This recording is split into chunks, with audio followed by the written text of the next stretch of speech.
Good morning and welcome to the very first episode of High Desert Echoes, a space where we amplify the voices, the stories, and the incredible creative spirits that shape our high desert community. I'm your host, Marilyn Wilber, and I am absolutely thrilled to kick off this journey today. Our landscape is a vast, rugged, and deeply inspiring. And no one captures that untamed energy quite like my very first guest. Joining me this morning is the phenomenal Western and wildlife artist, Michelle Severe. Michelle, welcome to the show. Thank you, Marilyn, and thank you for making me your first guinea pig. We've already went through one of these before, so I'm not so scared. Yeah, we were both still kind of nervous though, because this is our very first time getting better at this stuff. So, but thank you for asking me to be a part of your gallery, and you've done a really good job. And there's lots of really nice artwork in here. Yeah, it's been everybody helped. So yeah, well, it takes an army. It takes an army, right? So, considering Michelle's work, it's impossible to not feel a deep connection to the high desert. Your pieces, especially your incredible depictions of the horses running and your cattle paintings and things of that nature, carry a lot of movement and raw emotion. So to kick things off, tell me a bit about your journey.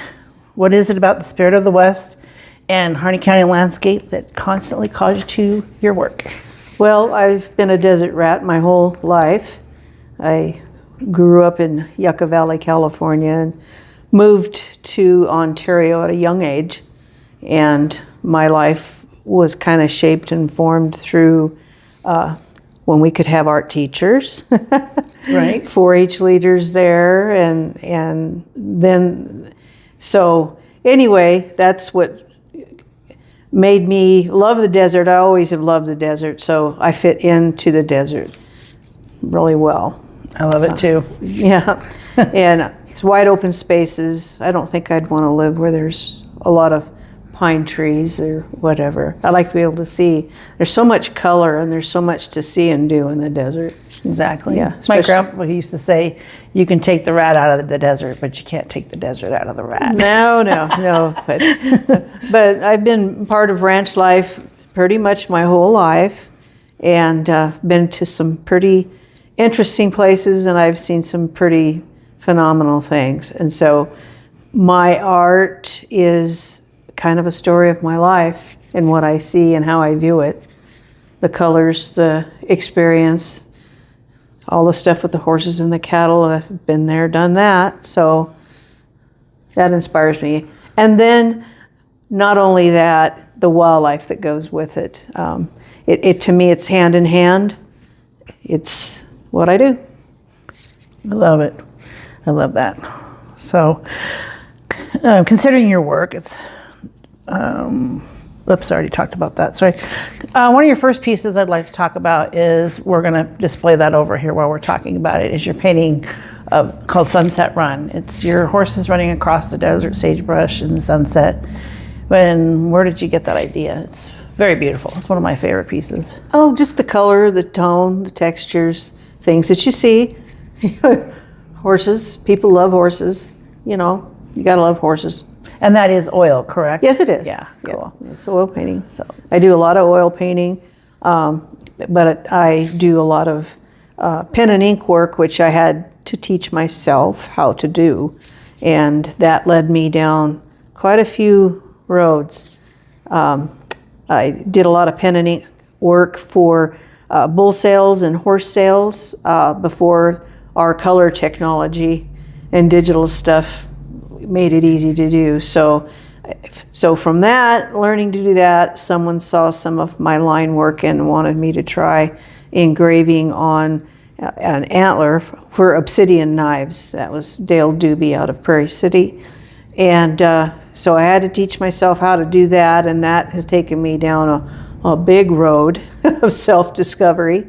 But that's what art is. It should always be a road of self-discovery. I agree with that, you know? 100%. So those details, then, I know with the line work, you went to Scrimshaw. And Scrimshaw, I learned the history of it started most likely with like the Inuit and the northern natives, where they would use something sharp. I'm not sure what, probably bone or Yeah. or a rock to scrape on Like images on petroglyphs. Yep, like on what am I trying to say? Walrus tusk Yes. or ivory or bone. Oh or yeah, things that like was like Isn't that the Alaskan original? Alaskan Alaska. scrimshaw. Yeah. That's Is that what yeah. inspired you to get into that?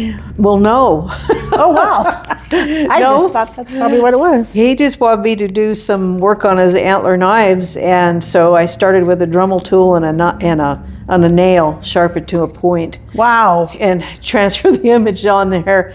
And it was kind of a bumpy thing, you know, and it wasn't as clean as what I would like. So I ended up upgrading to a GRS gun engraving tool, which moves at really high revolutions. And then I had to kind of create my own tools because it's almost like a dentist tool.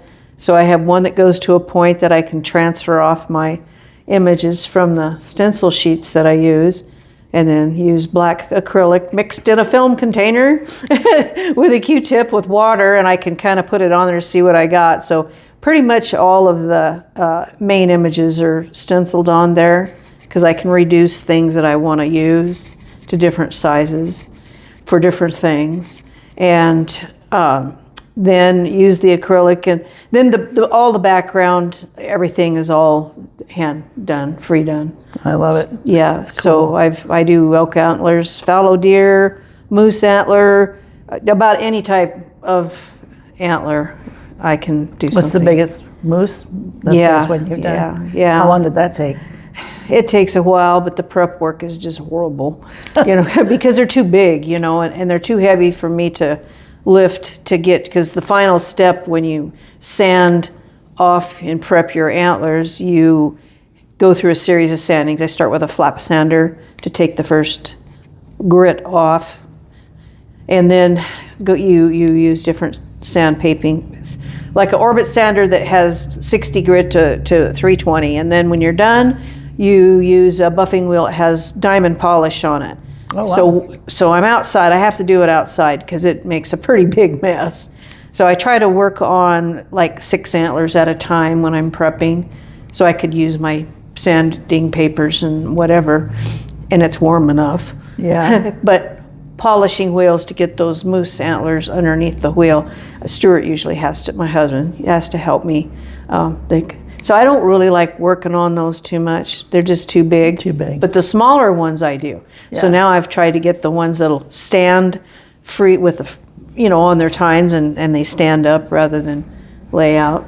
That's really cool. Not everybody has room for a great big piece anyway. And that's how it's kind of evolved over time then. Oh, everything has been. Yeah.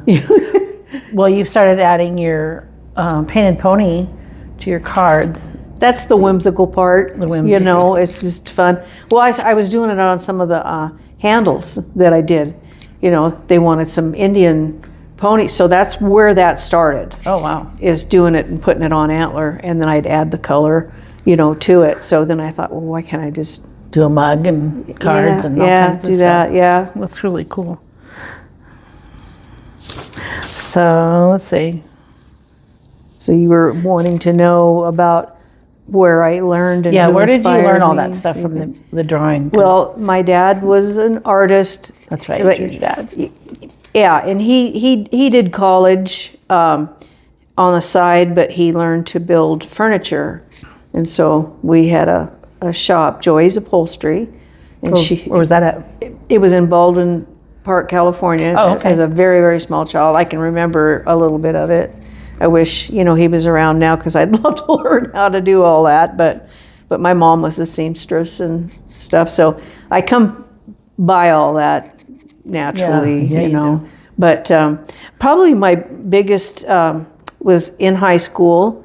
Mr. Ashby was my art school teacher, and my art class, and he had an apprentice come in that helped him, and we'd paint away, and then this apprentice came on board, and then he was a watercolorist, and so he taught me how to take oil paints and thin them down to a watercolor consistency, Oh. and build up my colors, which allows a transparency. It's funny, I can turn my paintings around, and I have left things white as I can, and you darken it as you go till you say, okay, I need to go darker. So you can go darker, but you can't go lighter. So I learned from him, and I like that transparent, almost watercolory look to things. Oh, that's cool. Oh, yeah. You can do that with oils. To do it with oils, yeah. But when I went to the Scottsdale Fine Art down there, there was a gal that did watercolors, and she actually did watercolor on canvas, which that's the first time I've ever seen, watercolor on canvas. Usually it's paper, Yeah. right? Yeah. Yeah. So I'm like, hey, whatever goes, whatever works, use it. Right. So I also want to talk about how you and Andy Harmon got your the Wild Horse Project. Yeah, the Oregon's Can you Living. talk about that? Yeah, Oregon Living's Legends project.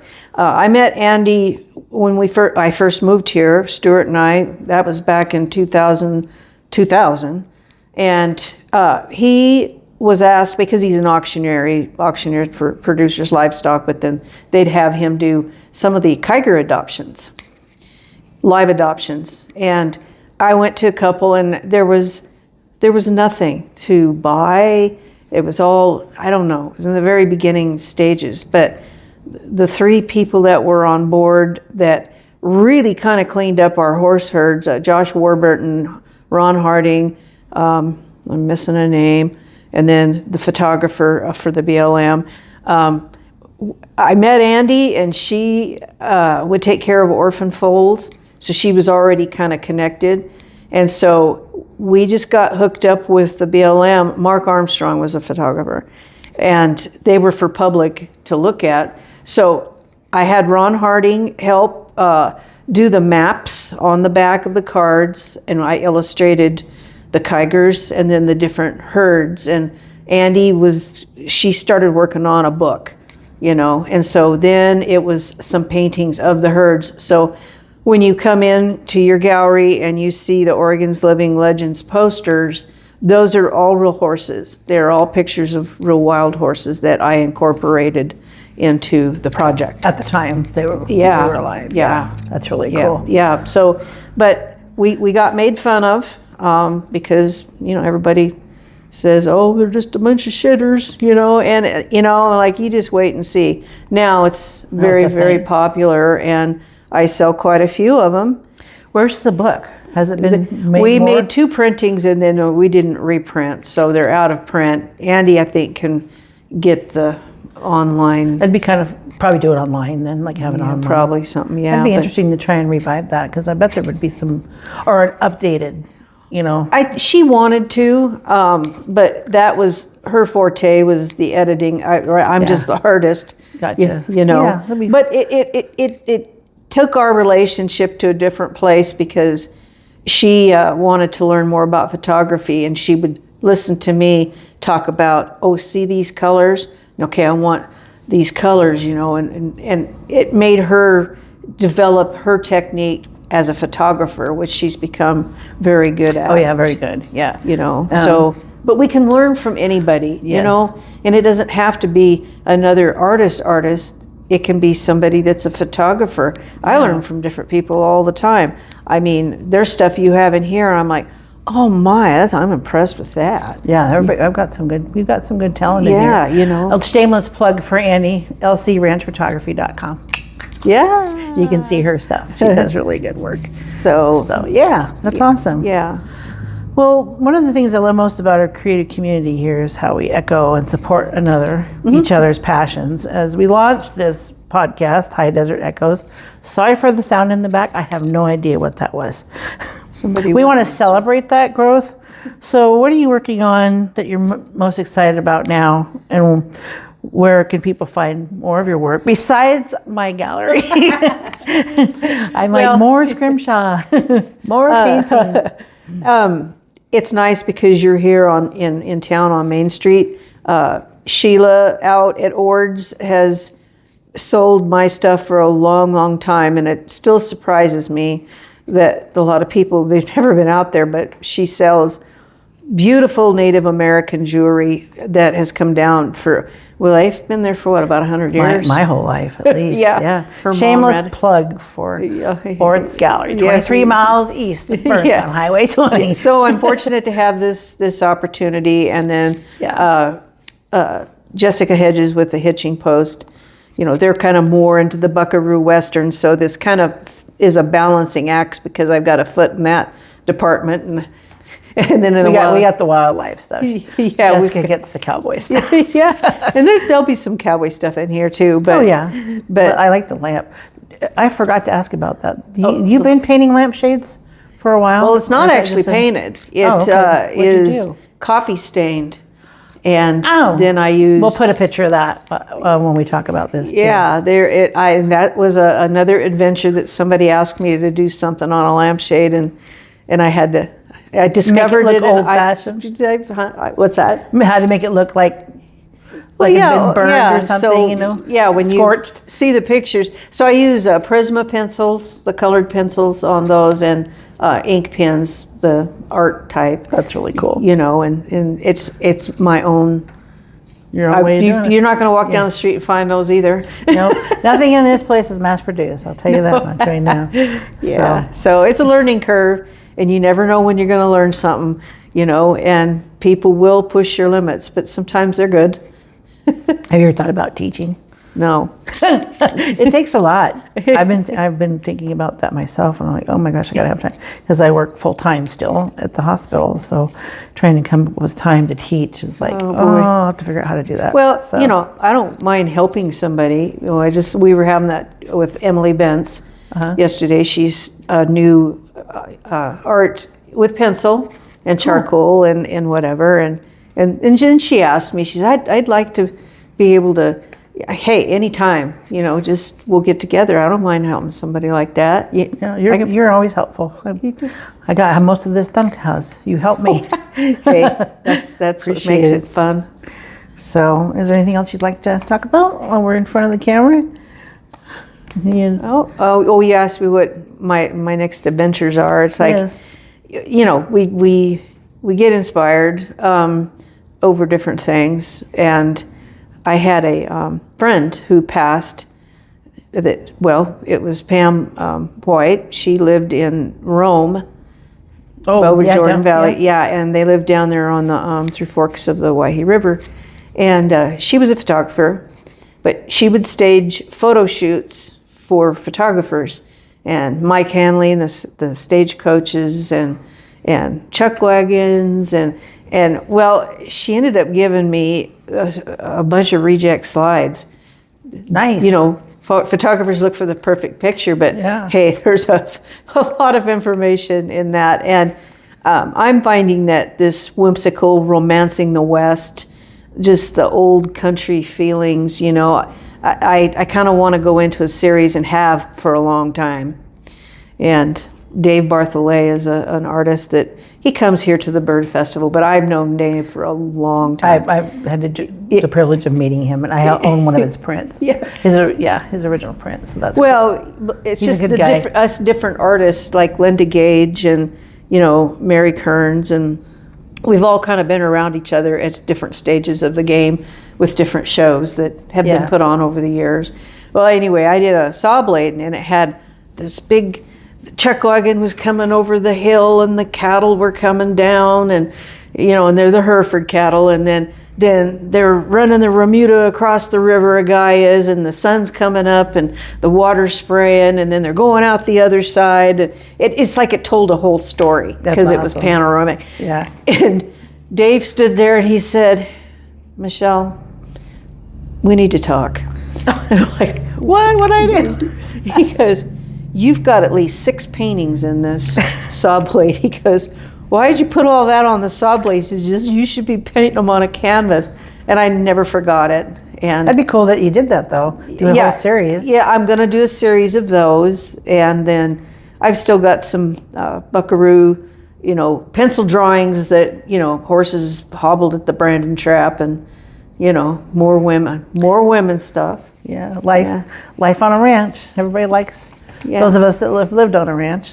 the things you saw during brandings and well, stuff. what's interesting is you can take and present your stuff at a show, and your customer base or your public will tell you what they like. Yes. You know, and yeah, you got to remember that. Find out what goes, because that is the business end of being an artist. Because if you want to have a sustainable lifestyle as an artist, you've got to understand the business end of it. You've got to be able to produce what sells. Well, and you can't go chasing trends, obviously. Well, that obviously, I mean, so my painted But pony you have to know what's going to sell and what's not going to sell, and what works best for you with your voice and style. And light and color seem to be in the broad expanse of our deserts. The sunsets and the sunrises are phenomenal, and they're the clouds. amazing. That is just my whole. Yes. You know, that's the juju I want, but this is our way of life out here, and there's a lot of really cool wildlife in it. From the birds, you know, I like to add birds to it. Sage rats. Just all the way down to the little bugs. Yeah, anytime it's like, oh, what's that right there? Yeah. So, you know, but that's art. Art should take you on a journey, on an experience. You should experience something. Yes. You know, just like the Mastagno painting that I did, where it's standing on the rock and you can see the gorge all the way down it. It's just the beauty. It draws you right in, and you just keep on going, and that all became, that was the beginning of the art for the book, because we wanted Mastagno in there because he was the ringleader the king of the herd. Yeah. And so I was going over Wrights Point to my house, and the moon was coming up, and the sun hadn't gone down yet. Oh man! And that moon looked like it was just huge. And I just saw all those beautiful gradiated colors, you know, of like where darkness is following the light. And I painted that, and I will have that somewhere, and there'll be people, they'll stand and stare at it. That's awesome. Because it's a fleeting moment, just like the sunset. You know, you could turn your head and that horse would be gone. Yep. You know, and I kind of like that. You know, have it take you somewhere, but then there's a surprise. And then our imaginations kind of go from there too. And take something out of it. It's just like titles. It's like, I don't like titles of songs, and I don't like to see the videos of them either, because the music in my head is what I want to see. Yeah, exactly. To me, and it just ruins it every time. I agree. That's a good idea. So titles on paintings, sometimes they don't need titles, but we got to keep track of what's what. You're going to call it something. Right, exactly. So, well, that's awesome. Well, I appreciate you coming and sitting down with me this morning and helping us echo the true spirit of the high desert for our very first episode. It has been an absolute pleasure to have you here. And everybody watching at home, thank you for tuning in to the debut of the High Desert Echoes. Be sure to support our local creators. Keep exploring the beauty around you, and we'll see you on the next episode. Have a beautiful weekend.